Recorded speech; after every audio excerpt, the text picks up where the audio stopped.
Hello, Pokemon Go trainer. This is Life After 50, a Pokemon Go podcast. I am your host, Josh Flores, and welcome. Yes, everybody, welcome. Okay, that's enough. Welcome, everyone, to Season 2, Episode 7, Rebuild, Repair, and Restore. That title's going to make sense once I get into the story.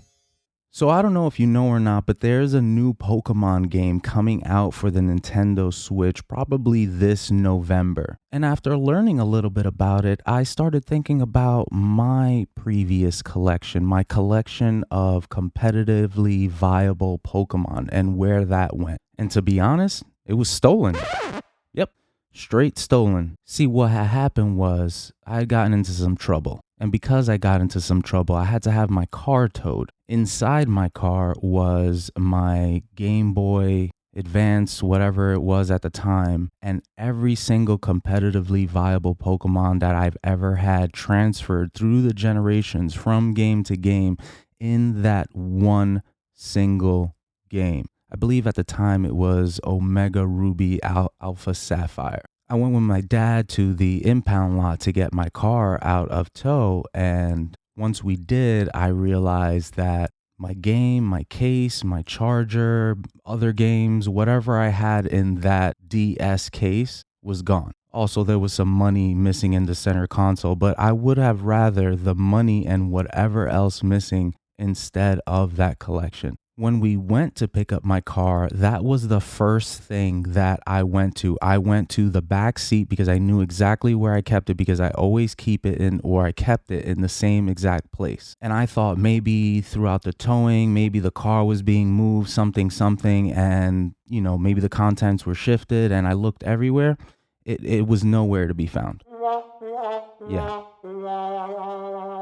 I ended up finding a single copy of Super Smash Bros. 3DS. And that's how I knew that it was stolen, because the copy of Smash Bros. Was tucked away like back inside the case. I wish I could show you, but it was stolen. Needless to say, I was completely heartbroken, devastated. That collection was everything to me. It literally had the first Pokemon that I ever caught, Charmander. I remember how angry I got and how I told my dad that I was going to fight the tow truck driver, and my dad had to stop me and tell me that it wasn't worth it. He told me that it was my fault. I didn't want to hear that, but it was. And he told me that if that collection was the only thing that I lost, then it was worth it, because I could have lost more, way more. I didn't understand it at the time. I never really understand my dad at the time. My dad's wisdom usually works in hindsight, but it was absolutely true. This was around 2017, 2018. I felt like a part of me was gone.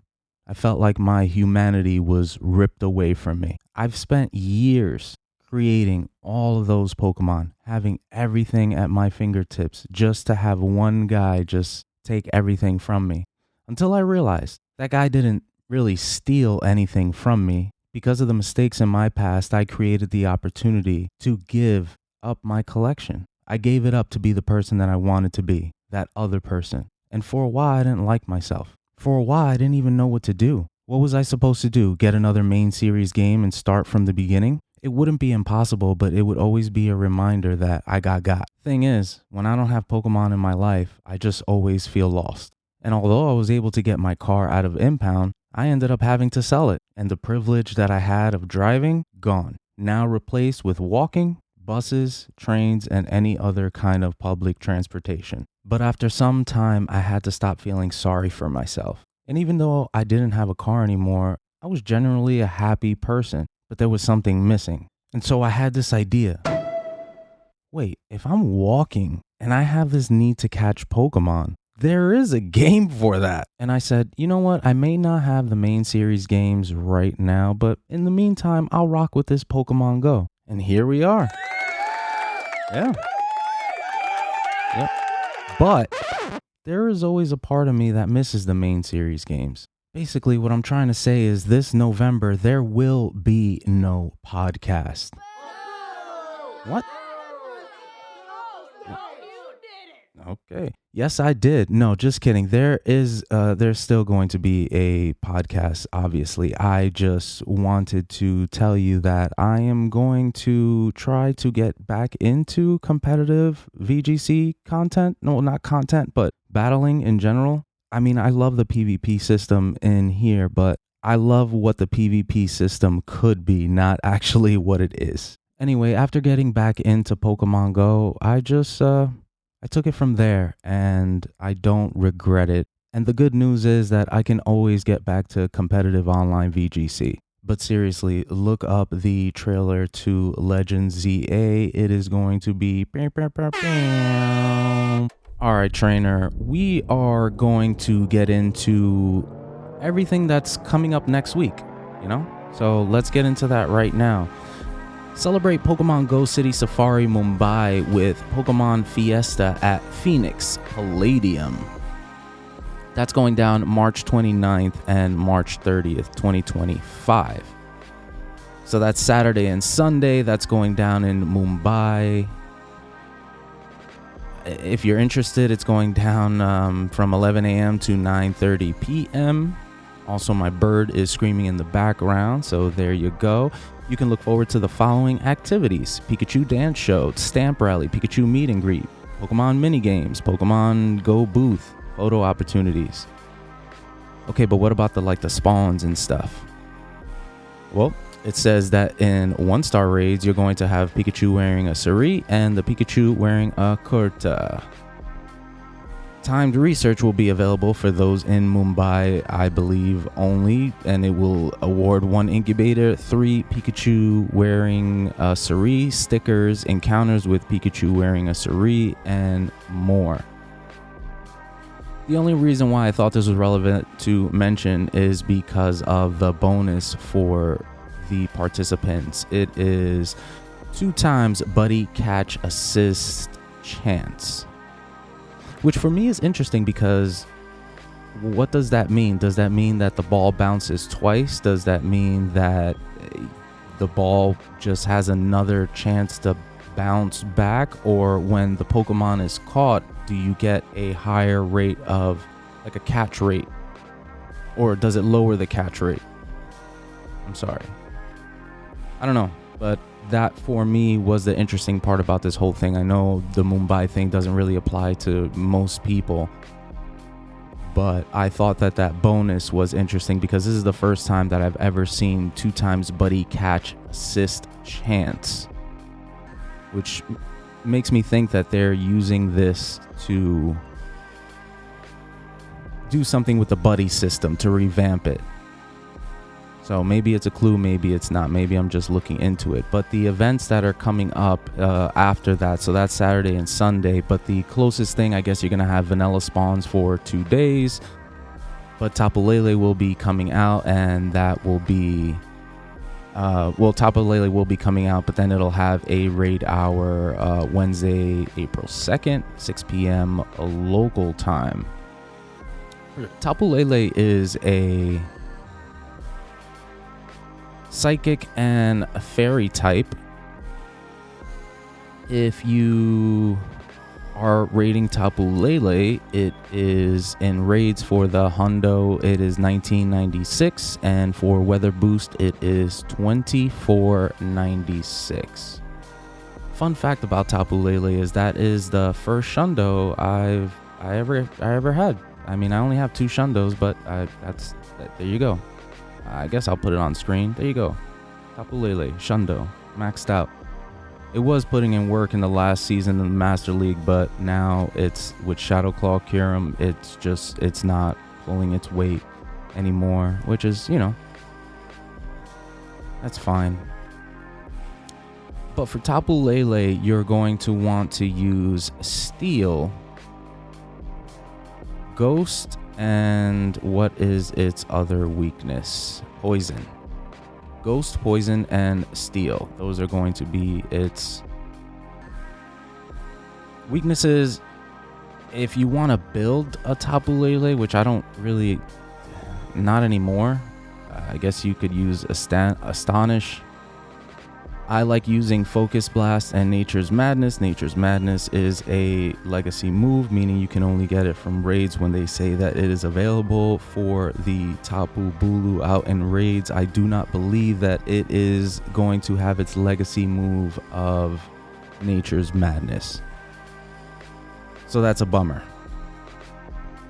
Next up, we have the Stunning Styles event. For that, it says discover Pokemon in various forms during the Stunning Styles event in Pokemon Go. The Pokemon Go Stunning Styles event is going down Thursday, April 3rd at 10 a.m. to Monday, April 7th, 2025 at 8 p.m. local time. It also says the Might and Mastery Special Research, the next installment of the seasonal special research story, will be available to all trainers beginning at the start of the event. Trainers can complete tasks to earn golden raspberries, cub food candy, encounters with the event-themed Pokemon, and more. You can claim the special research at no cost from Tuesday, March 4th at 10 a.m. to Tuesday, June 3rd, 2025 at 9:59 local time.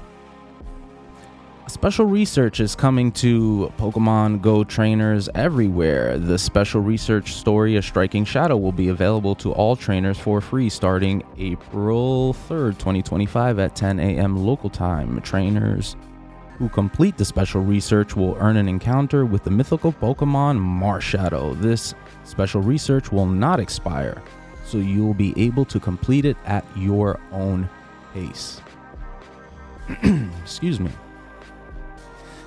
If you have already accessed the Pokemon Go Fest 2024 exclusive special research, completing this new special research will award you with Marshadow candy instead. Yep. Yeah, straight up, no you didn't. For real?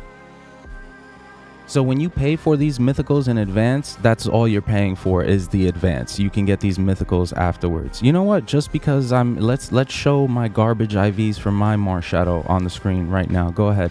Poof. Garbage. Terrible. I definitely want and need another one. But seriously, the event bonuses for this event is 2 times XP for catching Pokemon, increased chance to encounter shiny West Sea Shellos and shiny East Sea Shellos in their respective regions. So because I'm on the East Coast, I have a increased chance for East Sea Shellos. Pokemon debuts. The Wild Bull Pokemon Paldean Tauros will make its Pokemon Go debut. We're going to have 3 different ones. I guess this is going to be a regional type of form type. So the combat breed Paldean Tauros is going to be on the Iberian Peninsula. I had to look that up. It says the Iberian Peninsula, also known as Iberia, is a peninsula in southwestern Europe, mostly separated from the rest of the European landmass by the Pyrenees.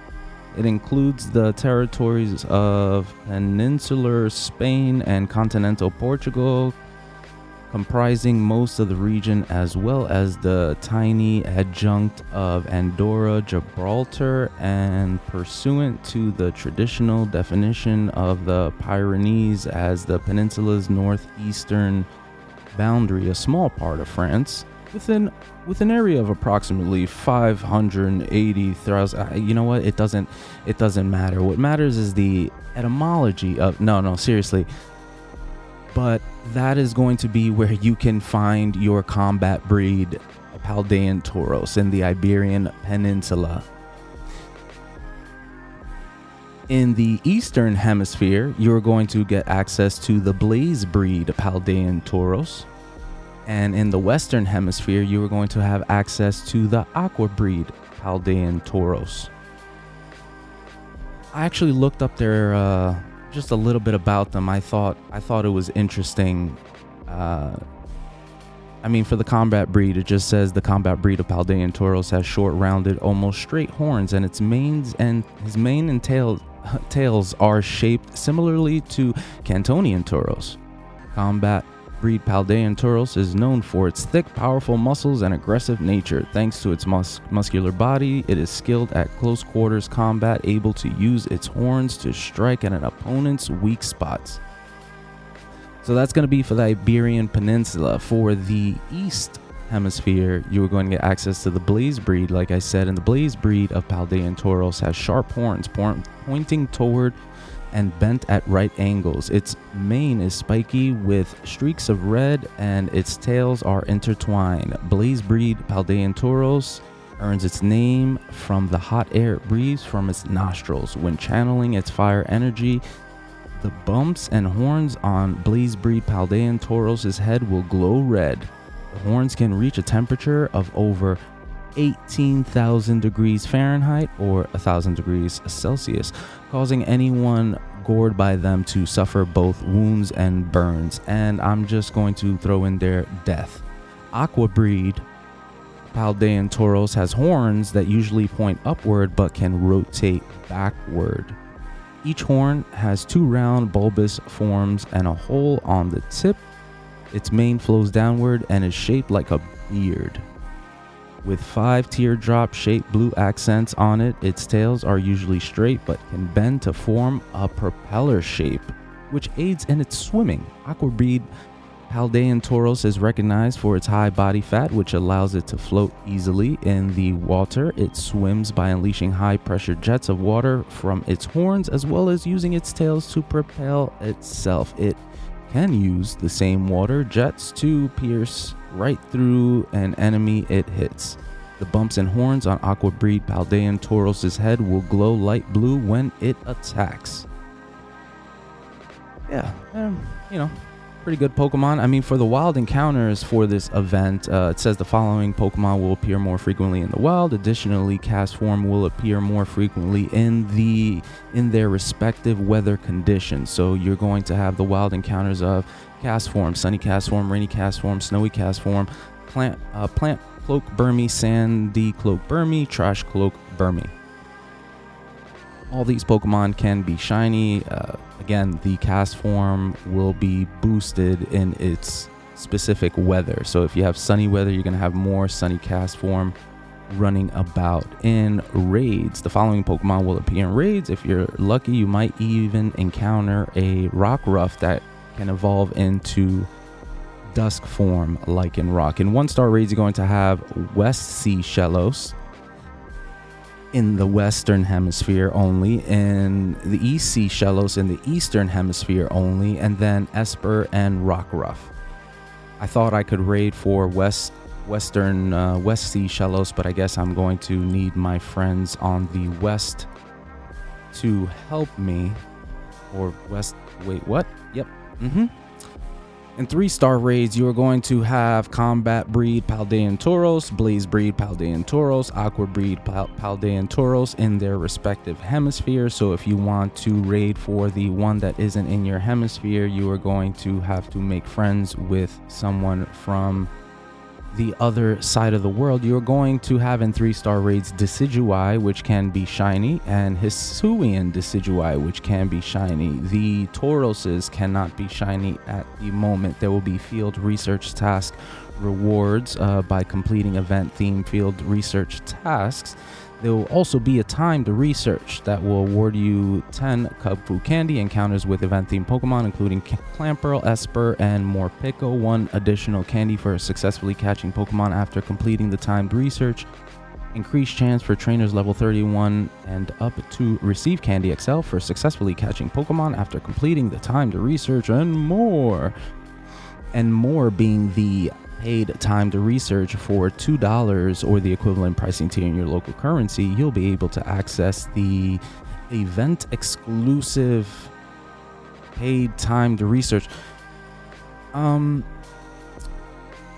you will get 4 premium battle passes, 1 lucky egg, 1 star piece, encounters with West Sea Shellos, East Sea Shellos, and Esper, and more. This is actually only worth it because of the premium battle passes. I believe. That is it. The encounters and stuff, okay.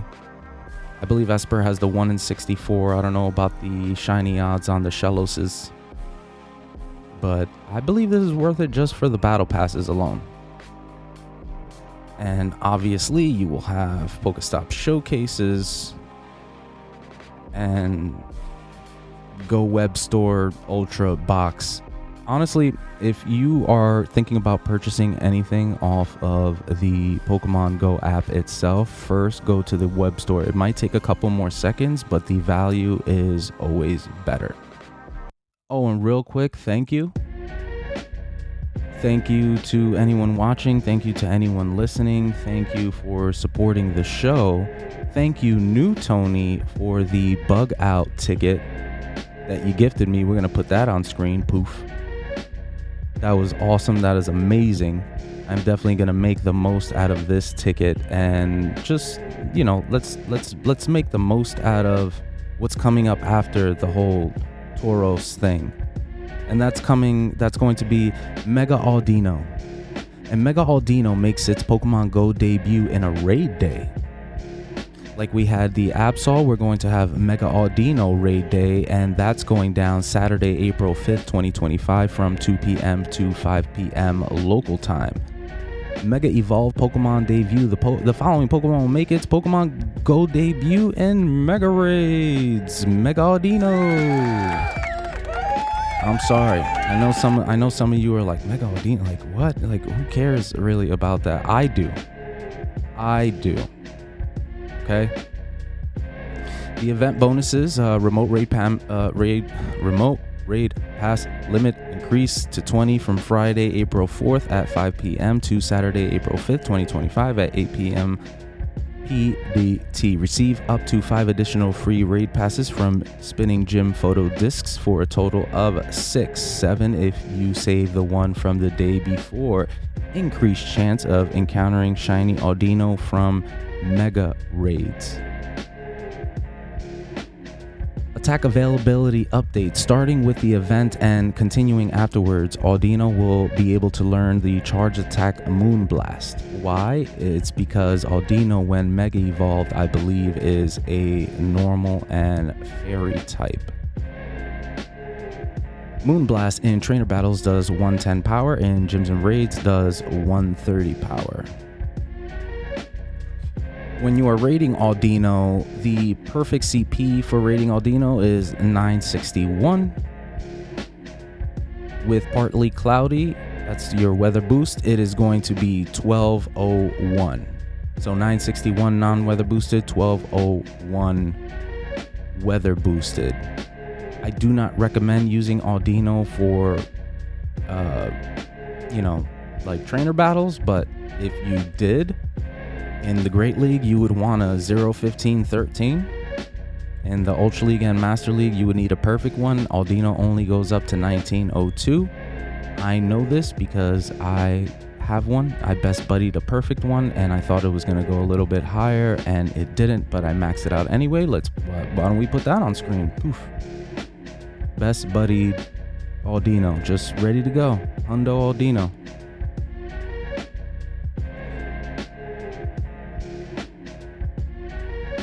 Also, there will be an event ticket. Obvi.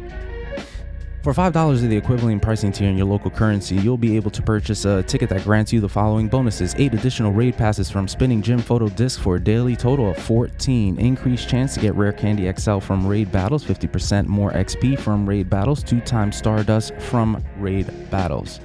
These bonuses will be effective Saturday, April 5th, 2025 from 2 p.m. to 5 p.m. local time.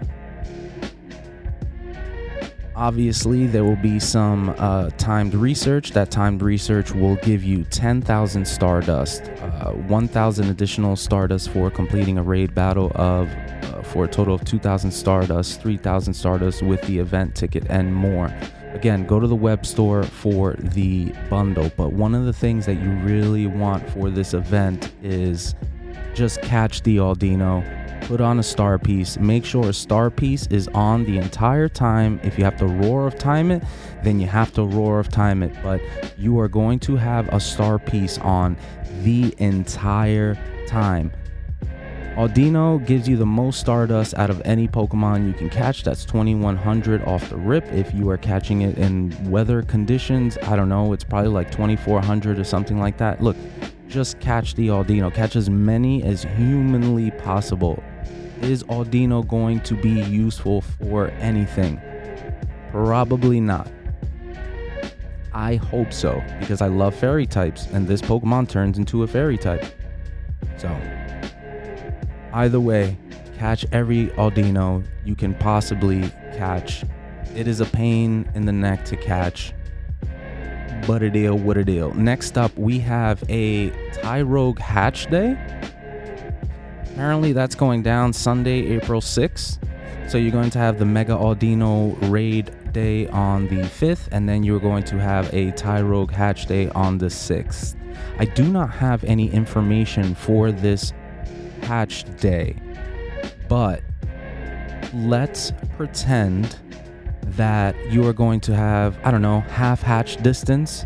Let's say Tyrogue will be in a pool of like 3 Pokemon or something like that, and you will have a higher chance of encountering Tyrogue in the 2-kilometer eggs. They will also have an increased chance of being shiny. Tyrogue hatches into Hitmonlee, Hitmontop, or Hitmonchan. It evolves into Hitmonchan if the attack is higher. It evolves into the Hitmonlee if the defense is higher, and it evolves into Hitmontop if they're even. The attack and defense is even.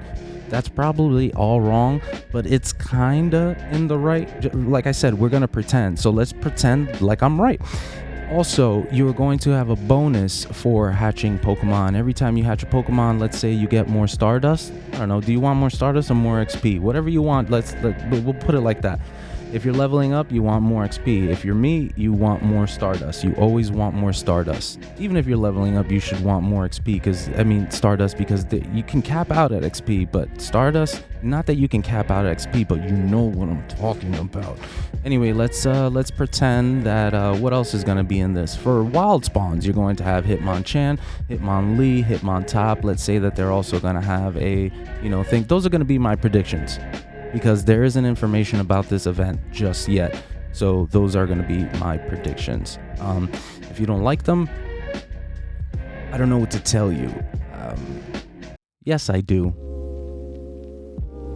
What I want to tell you is that one of the biggest reasons why I'm hyped for the new main series game is not just because the main series game, but it's because of what it means. It means that the Pokemon is growing.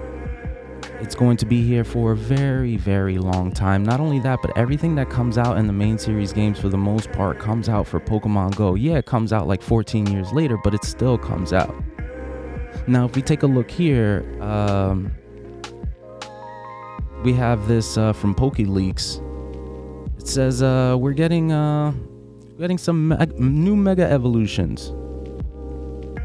We're getting Clefable is going to get a Mega Evolution. Victory Bell is going to get an evolution.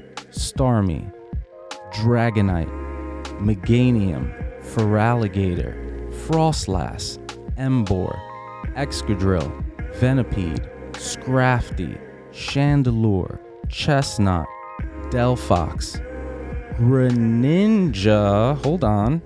I got the button for that. Yes. Pyroar, Dragalge.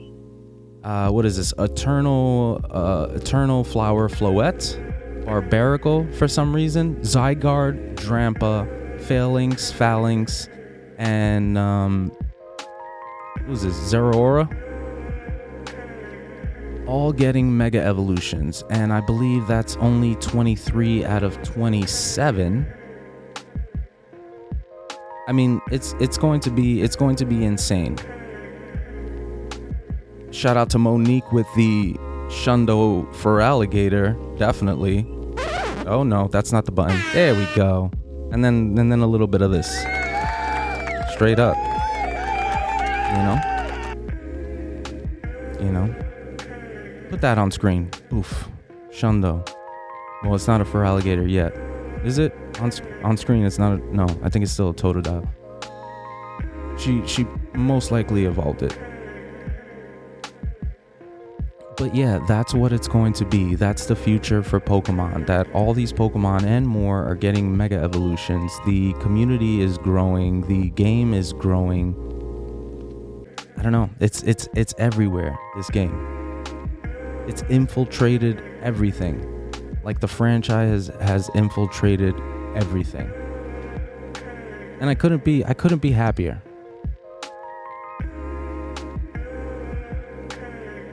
Because I'm telling you, like, getting my game stolen from me or losing my game or giving it up to continue to be the person that I was, it didn't feel good. Because I felt like if I lost that, I could never get it back. But look at the community now. Pokemon Go, the VGC, the TCG, every single subsection of Pokemon is just thriving right now. And like I really couldn't. It's really hard to be sad about that, or to be sad that my things, like, I no longer have, access. I mean, it is sad, but I'm not sad. Because I can rebuild, I can repair, and I can restore. It's gonna take a little bit of time, some work, yeah, definitely. But make it bigger, make it better. You can only do what you can do. Anyway, trainer, I hope you enjoyed this episode. Please don't forget to rate, like, comment, subscribe, and all that good stuff. Tico says bye also. And until next time, you don't have to be the very best. You already are. Okay, love you. Bye.